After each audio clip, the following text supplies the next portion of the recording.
China, Russia है, internet चला गया। जब इनका इंटरनेट कैसे चल रहा है, फाइबर ने हमें लिटरली डीलिस्ट कर दिया। क्या है ये फायरवॉल? 300 मिलियन का लॉस पाकिस्तानी पाकिस्तान की इकोनॉमी पर क्या असर हुआ है इसका कट आउट। अस्सलाम वालेकुम, तो कैसे हैं सब? इंटरनेट चला गया, क्या बनेगा इस मुल्क का? हमारे लिए तो इंटरनेट सिर्फ तफरीह का ज़रिया है। सोशल मीडिया पर वक्त ज़ाया करना, ऑनलाइन गेम्स खेलना, वीडियो देखना, म्यूज़िक सुनना वगैरह। लेकिन यही इंटरनेट बहुत से लोगों के लिए रोज़गार का सबब है। यहाँ पाकिस्तान में ना तो नौकरियाँ आती हैं तो इतनी कम के लोग भी अप्लाई नहीं करते, यानी कि लाखों में अप्लाई होता है और सैकड़ों में जॉब्स भी नहीं होती। तो वहाँ लोग, जो नौजवान तबका है, वो क्या करता है कि वो अपनी जो स्किल्स है वो ऑनलाइन प्लेटफॉर्म पर जाकर फ़रोख्त करता है और वहाँ से कुछ रोज़गार कमाता है। हम कि ऐसे ही मसले पर बात करने लगे हैं जो पाकिस्तान के अंदर फ्रीलांसर और ऑनलाइन वर्कर के लिए की ज़िंदगियों को मुतासिर कर रहा है। जी हाँ, वो इंटरनेट की सुस्त रफ्तारी। कुछ दिनों में एक न्यूज़ गर्दिश कर रही है कि पाकिस्तान के अंदर फायरवॉल को इम्पोज किया जा रहा है। उस फायरवॉल की वजह से इंटरनेट को स्लो डाउन कर दिया गया है। इस इंटरनेट के स्लो डाउन से पाकिस्तान की इकनॉमी पर क्या असर हुआ है, पाकिस्तान के रोज़गार पर क्या असर हुआ है और पाकिस्तान के लिए अच्छी है या नहीं है, तो समझते हैं आज की इस वीडियो में। पाकिस्तान में इलेक्शंस हो, प्रोटेस्ट हो, मजहबी त्यौहार हो, कोई तकरीब हो, कोई भी सियासी सरगर्मी हो, तो सबसे पहला जो काम किया जाता है वो इंटरनेट का कट आउट होता है। पाकिस्तान में इंटरनेट को बंद कर दिया जाता है। ये अपने आप में तो एक सही कदम है कि पाकिस्तान को इंटरनल जो भी मसाइल हैं उससे बचाया जाता है, क्राइम से बचाया जाता है। लेकिन दूसरी ही तरफ ये ऑनलाइन वर्कर के लिए बहुत नुकसान है और फ्रीलांसर की मौत है। जी हाँ, पाकिस्तान ऑन एवरेज 300 मिलियन यानी 300 मिलियन डॉलर पाकिस्तान के अंदर एनुअली जनरेट करता है फ्रीलांसर के थ्रू, ऑनलाइन वर्क के थ्रू, यानी on average per day 10 million dollar.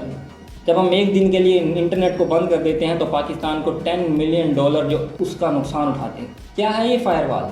Firewall एक हार्डवेयर सॉफ्टवेयर एप्लीकेशन है जो कि प्रोटेक्ट करती है हमें किसी भी अटैकर से, किसी भी 24/7 हमारी डाटा की मॉनिटरिंग कर रही होती है। इन सिंपल वर्ड अगर मैं आपको बताऊं तो ये हमारा एक गार्ड सेल है जो कि प्रोटेक्ट कर रहा होता है हमारी एक्टिविटीज़ को या किसी भी अनवांटेड सोर्स को जो हमारे डाटा के अंदर आए या डाटा की तरफ से फैलाया जा रहा हो, इंटरनेट के थ्रू फैलाया जा रहा हो, उसे प्रोटेक्ट करके और फिल्टर करके डाटा हम तक पहुँचा रहा होता है।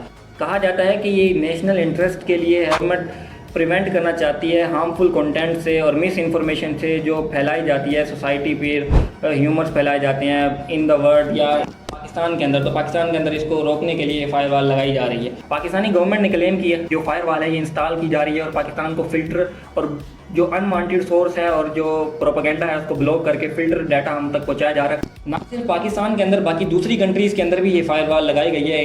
China, Russia, Iran. चाइना के अंदर हमारे पास ग्रेट फायरवॉल ऑफ चाइना जो प्रोटेक्ट करती है ग्लोबल नेटवर्क को विद इन द बॉर्डर, जो मेन लैंड चाइना है उसको प्रोटेक्ट करती है। ईरान के अंदर यही फायरवॉल लगाई जाती है। ईरान एक हमारे पास इस्लामिक रिपब्लिकन कंट्री है जिसके अंदर यूट्यूब, ट्विटर, फेसबुक, इंस्टाग्राम इसको बैन है, ये ऑफिशियली बैन है। इसको कंट्रोल करने के लिए फायरवॉल लगाया गया है। रशिया के अंदर भी यही फायरवॉल लगाई गई है कुछ वेबसाइट्स वगैरह को ब्लॉक करने के लिए और प्रोटेक्ट करने के लिए विद इन द कंट्री के ये हमारे लिए इलीगल हैं या मतलब कि हमारे कंट्रीज़ के लिए सूटेबल नहीं है, तो उनको ब्लॉक करने के लिए उन्होंने फायरवॉल वहाँ पर इंस्टॉल की। इस फायरवॉल को पाकिस्तान में लगाया गया है जिससे अच्छा खासा नुकसान हुआ है। ऑन एवरेज पाकिस्तान को 300 मिलियन डॉलर का नुकसान हुआ है। According to the Pakistan software house Pasha के मुताबिक 300 मिलियन का लॉस पाकिस्तानी इकनॉमिक ने उठाया है इन 3-4 दिन के जो नेटवर्क इशू की वजह से।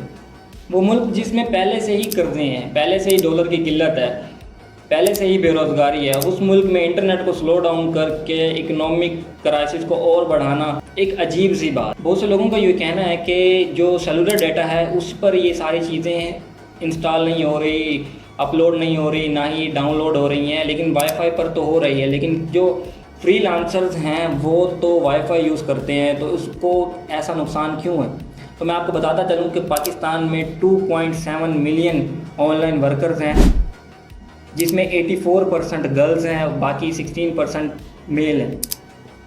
इनमें ज़्यादातर का ताल्लुक रूरल एरियाज से है जहाँ पर अभी तक वाईफाई का एक्सेस नहीं है।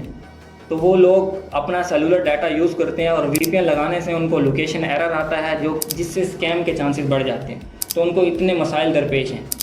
इनमें ज़्यादातर web developer, graphic designer, video editor, digital marketer हैं। اب یہ لوگ جب اپنا کام، اپنا پروجیکٹ، اپنی اسائنمنٹس وغیرہ صحیح ٹائم پر نہیں پہنچائیں گے تو کلائنٹس کیا ان کو اپنا کام دوبارہ دے گا؟ آفیشیلی بات ہے کہ نہیں دے گا، جس کی وجہ سے فائبر نے ان اویلیبلٹی کی نوٹیفیکیشن بھی جاری کر دیے ہیں کہ اگر آپ پاکستانی ورکرز کو کام دینا چاہتے ہیں تو اپنی ذمہ داری پر دیں، ہم اس پر رسپانسبل نہیں ہیں، کیونکہ وہاں پر انٹرنیٹ ایشو چل رہا ہے اور وہ آپ کو صحیح ٹائم پر کام نہیں پہنچائیں گے۔ تو پاکستان کی ان اویلیبلٹی کا ٹیگ بھی ہم پر لگ چکا ہے کہ پاکستان اس ٹائم فائبر پر اپ ڈیٹ نہیں ہے۔ اس کلیم کے لیے پاکستانی کافی سارے لوگوں نے پیٹیشن بھی دائر کی ہیں۔ ایڈوکیٹ سرور کا کہنا ہے کہ ملین آف پاکستان کا جو بزنس ہے، پاکستان کی ٹرانزیکشن، ہیلتھ وغیرہ، وہ ساری انٹرنیٹ سے ہوتی ہے، تو انٹرنیٹ کے جو ایشو ہے اسے سولو ڈاؤن کیا جائے۔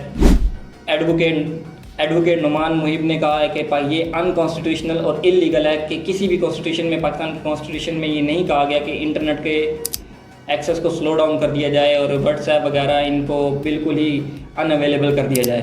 پاکستان کے سینئر جرنلسٹ حامد بھی یہی کہا ہے کہ انسانی حقوق کی، ہیومن رائٹس کی خلاف ورزی ہے کہ آپ انٹرنیٹ کو سلو ڈاؤن، جس کے نتیجے میں لاہور ہائی کورٹ نے نوٹس جاری کر دیا فیڈرل گورنمنٹ اور منسٹری آف انفارمیشن ٹیکنالوجی اور پاکستان ٹیلی کمیونیکیشن PTA کو کہ وہ ہفتے تک اپنی تمام رپورٹ سبمٹ کروائیں کہ یہ انٹرنیٹ ایشو کیا ہے، اس کے اوپر پوری ڈیٹیل بتائیں کہ کس وجہ سے انٹرنیٹ یہ ایشو ہوا ہے۔ اب اس ایشوز کی وجہ سے پاکستان کا نوجوان کیا کرے؟ وہ نوجوان جو بہت بڑی تعداد میں اس ملک سے جا رہا ہے روزگار کی تلاش میں، تعلیم کی تلاش میں، آتی نہیں ہے، جابز آتی ہیں تو اتنی قدرے کم۔ جب تک پاکستان کے اندر نئے پلانٹس، IT سیکٹر، نئی انڈسٹریز نہیں لگائی جائیں گی، یہ پاکستان سے جاتے جائیں۔ ہمارے ملک میں انٹرنیٹ کا ایشو چل رہا ہے، فائبر نے ہمیں لٹرلی ڈی لسٹ کر دیا as a nation, as a country, officially. It's huge. لوگوں ویڈیو اچھی لگی ہو تو لائک کریں، شیئر کریں۔ ملتے ہیں نیکسٹ ویڈیو میں۔ اللہ حافظ۔